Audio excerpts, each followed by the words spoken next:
Usiku wa kuamkia leo kuna tukio la ajabu ambalo linaendelea kutokea kunako kaskazini mwa bara la Afrika katika nchi ya Uhispania, Ceuta.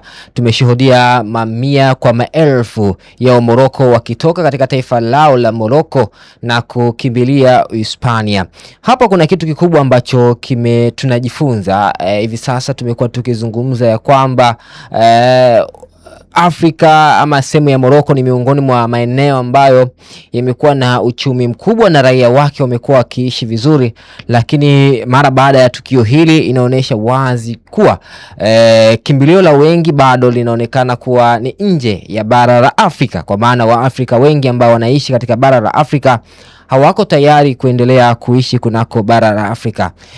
Mamlaka nchini Morocco zinaripoti zaidi ya watu 49,000 wameingia katika eneo hilo la Ceuta na kusababisha kuwa ni ongezeko kubwa zaidi la wahamiaji alamu ambao kimsingi wamekwenda kutengeneza hiyo rekodi. Na kitu cha kushangaza na cha ajabu zaidi, hawa raia kutoka nchini Morocco, njia ambayo wametumia ni njia hatari mno, na kuna baadhi ya raia inasadikika kupoteza maisha katika nyakati ambazo walikuwa wakijaribu kuvuka kutoka Morocco na kuingia nchini Uhispania.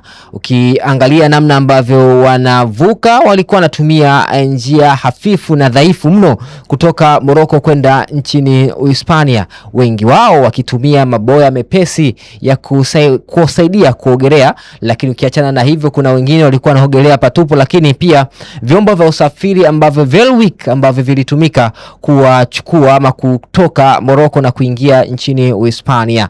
Mpaka hivi sasa idadi inaendelea kuongezeka kwa kasi, raia kutoka nchini Morocco wakiendelea kuingia kwa kasi nchini Uhispania.